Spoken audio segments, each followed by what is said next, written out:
ইতিহাস দিশা চ্যানেলে আপনাদের স্বাগত জানাই। আজ আমাদের সঙ্গে ঘটে যাওয়া একটি অস্বাভাবিক ঘটনা গল্পের আকারে আপনাদের কাছে শেয়ার করব। বিশেষ কারণে স্থান, কাল, পাত্র পরিবর্তন করা হলো, কিন্তু ঘটনাটি সত্য। গল্পের নাম টান। আজ প্রায় 7 বছর হলো রমেনবাবু মৌরি গ্রামে বাসা ভাড়া নিয়ে থাকেন। কর্মসূত্রেই মূলত এখানে থাকা। বাড়ি থেকে কর্মস্থলের দূরত্ব অনেকটাই বেশি হওয়ায় প্রতিনিয়ত বাড়ি থেকে অফিসে যাতায়াত করা সম্ভব নয়। তাছাড়া বাড়ির সবার আদরের সন্তান হওয়ায় রমেনবাবু ছোটবেলা থেকে একদমই কষ্টসহিষ্ণু নন যে প্রতিদিন বাস ট্রেনের ভিড় ঠেলে যাতায়াত করবেন। বিয়ে করেছেন 5 বছর হলো। স্ত্রী, সন্তান সম্ভবা। এরই মধ্যে বাড়িওয়ালার সঙ্গে সম্পর্কে কিছুটা ফাটল ধরেছে। একটা সময় রমেনবাবুর স্ত্রীর উদ্যোগে বাড়িওয়ালার বিবাহবার্ষিকী, ছেলে মেয়েদের জন্মদিন বেশ রমরমা করেই পালিত হতো। বাড়ির মালকিন কোথাও গেলে ছেলে মেয়ে দুটো রমেনবাবুর স্ত্রীর কাছেই থাকতো।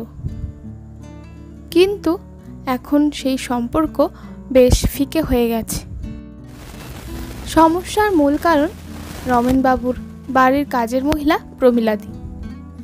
প্রমীলাদিকে রমেনবাবুরা কখনোই কাজের মহিলা হিসেবে দেখেননি, বরং তাদের বাড়ির একজনই মনে করেন। প্রমীলাদির গ্রুপের একজন মহিলা বাড়িওয়ালার বাড়িতেই কাজ করত, কিন্তু মালকিনের ঔদ্ধত্যপূর্ণ ব্যবহারের জন্য তিনি সেই বাড়ির কাজ ছেড়ে দেন। তখন মালকিন প্রমীলাদিকে তার কাজ করে দেওয়ার কথা বললে তিনি মুখের উপর না বলে দেন।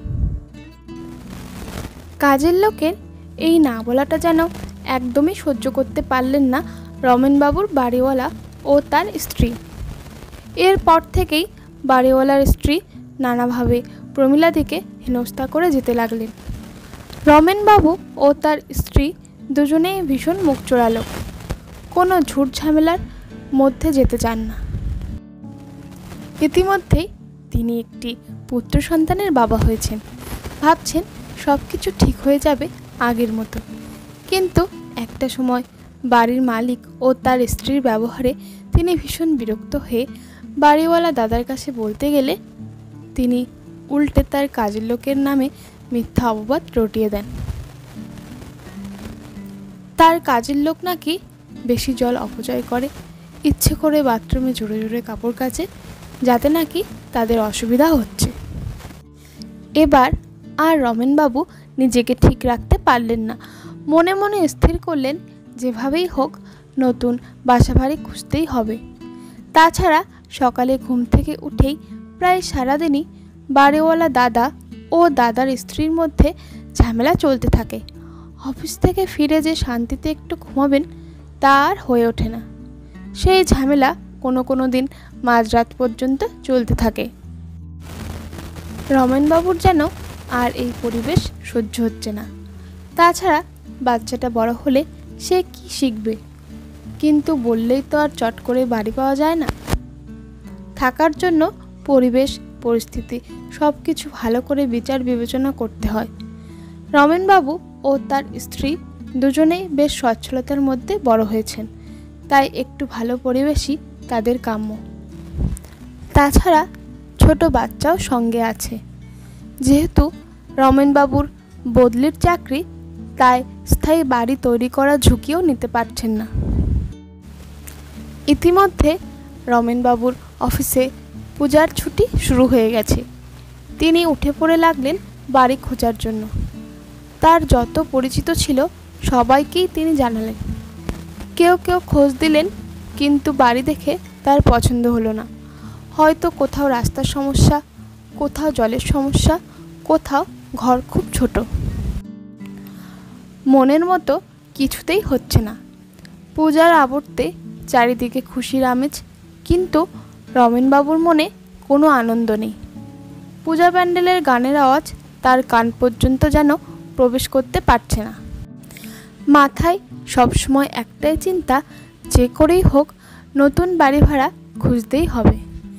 দেশের বাড়ি থেকে ফোন এলে তিনি মাইকের আওয়াজের কথা বলে ফোন রেখে দিচ্ছেন। তার স্ত্রী পাশে বসে বলে যাচ্ছেন, এত চিন্তা করার কিছু নেই, একটা উপায় ঠিক হয়ে যাবে। বাড়ি খোঁজার চক্করে পূজার 4টে দিন যে কিভাবে পার হয়ে গেল সেটা বুঝতেই পারলেন না। এদিকে পূজার ছুটি শেষ হয়ে গেলে অফিস খুলবে, তাই কারোর ভরসায় না থেকে তিনি যখনই সময় পেয়েছেন স্কুটি নিয়ে বেরিয়ে পড়েছেন ঘর খুঁজতে। প্রতিদিনের মতো আজও তিনি বেরিয়েছেন ঘর দেখার জন্য। হাই রোড ধরে যেতে যেতে একটি সুন্দর নতুন বাড়ির দিকে তাকিয়ে তার চোখ আটকে গেল। তিনি প্রায় এই রাস্তা দিয়ে যাতায়াত করেন, কিন্তু হয়তো বাড়িটি তার চোখে পড়েনি এতদিন। বাড়িটি ভাড়া দেওয়া হয় কি না সে কথা বাড়িটির পাশের এক দোকানদারকে জিজ্ঞেস করায় তিনি বললেন, বাড়ির ভেতর গিয়ে খোঁজ নিন। তিনি যেখানে ভাড়া থাকেন সেখানে একটি নতুন হসপিটাল হওয়ায় বাড়ি ভাড়ার চাহিদা খুব বেড়ে গেছে। সহজে বাড়ি পাওয়া খুব কঠিন।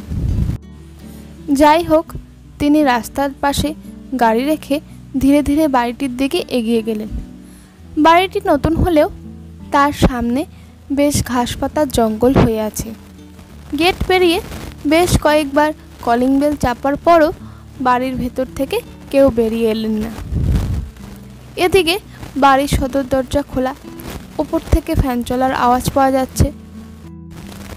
তিনি কিছুটা দ্বিধান্বিত হয়ে সিঁড়ি বেয়ে উপরে উঠলেন, কারণ নিচের রুমগুলি তালাবন্ধ। তিনি জানতে চাইলেন, বাড়িতে কেউ আছেন? ঘর থেকে দিব্যি কল থেকে জল পড়ার আওয়াজ পাওয়া যাচ্ছে, অথচ কেউ বেরিয়ে এলেন না। বারবার ডাকার পর বিরক্ত হয়ে তিনি উপর থেকে নিচে নেমে এলেন। তিনি খেয়াল করলেন বাড়িটি বাইরের দিকে অতটা পরিষ্কার পরিচ্ছন্ন না হলেও ভেতর বেশ পরিষ্কার পরিচ্ছন্ন, যেটা রমেনবাবুর বেশ ভালো লাগলো। এরকম বাড়ি পেলে তিনি বাইরেরটা নিজেই পরিষ্কার করিয়ে নেবেন। পাশের বাড়ির এক বয়স্ক মহিলা জানালেন, বাড়ির মালিক এখানে থাকেন না, তিনি চাকরি সূত্রে দিল্লি থাকেন, তবে বাড়িটি ভাড়া দেওয়া হবে। আগে একজন ভাড়াটিয়া ছিলেন, তিনি কিছুদিন আগে এই বাড়িটি ছেড়েছেন। তিনি যেন আগামীকাল একটু দুপুরের দিকে আসেন, তখন বাড়ির কেয়ারটেকারের সঙ্গে কথা বলিয়ে দেবেন। এই কথায় রমেনবাবু মনে বেশ আশার আলো দেখতে পেলেন। যাক, এবার বাড়ি খোঁজার ঝামেলা থেকে মুক্তি পাওয়া গেল। যত টাকাই লাগুক এই বাড়ি তিনি ভাড়া নেবেন। মনে মনে কল্পনাও করে নিলেন, দেশবাড়ির থেকে কোনো আত্মীয় স্বজন এলে আর অসুবিধা হবে না, কারণ মালিকের খবরদারি এখানে কম থাকবে। পরের দিন আবার তিনি সেখানে উপস্থিত। আজ বাড়িতে পা দিয়েই তিনি যেন অন্য জগতে চলে গেলেন। তিনি বুঝতে পারছেন গেটের বাইরের জগতের থেকে এই জগৎ যেন আলাদা, কেউ তাকে নিয়ন্ত্রণ করছেন। বাড়ির সদর দরজা খোলা, বাইরে জুতো রাখা আছে, ভেতর থেকে জল পড়ার আওয়াজ আসছে, তার মানে বাড়িতে কেউ আছেন। বাইরে থেকে ডাকাডাকির পরও যখন কেউ এলো না, তখন তিনি আগের দিনের মতোই আবার সিঁড়ি বেয়ে দোতলায় উঠলেন। ঘরে থালা বাসন মাজার আওয়াজ হচ্ছে। আজ তিনি স্পষ্ট উপলব্ধি করতে পারছেন, গুনগুন সুরে গাইতে গাইতে ঘরের মধ্যে কেউ আপন মনে কাজ করে যাচ্ছেন, কিন্তু বাইরে আসছেন না। রমেনবাবু একটা সময় হলিউডের ভূতের সিনেমা দেখতে খুব পছন্দ করতেন। তার মনে হলো দরজার ওপার থেকে কোনো অশরীরী আত্মা বুঝি এই তার সামনে এসে উপস্থিত হবে, তার সঙ্গে কথা বলবে। তিনিও একরোখার মতো বারবার বলতে লাগলেন, বাড়িতে কেউ আছেন, কিন্তু তার কথার প্রতিধ্বনি যেন তিনি ছাড়া আর কেউ শুনতে পাচ্ছেন না। এমন সময় তার ফোন বেজে ওঠায় তিনি যেন সম্বিত ফিরে পেলেন।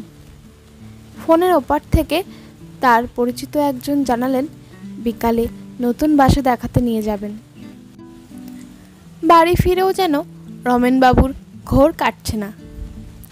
তিনি তার স্ত্রীকে সবটা বলার পর তার স্ত্রী প্রমীলাদিকে ফোন করেন। প্রমীলাদি বলল, দিদি কাল গিয়ে সব বলবো। একটা সময় আমি ওই বাড়িতেই কাজ করতাম। ওই বাড়ির দাদা দিল্লিতে চাকরি করেন। বিয়ের পর স্ত্রীকে নিয়ে ওখানেই চলে যান।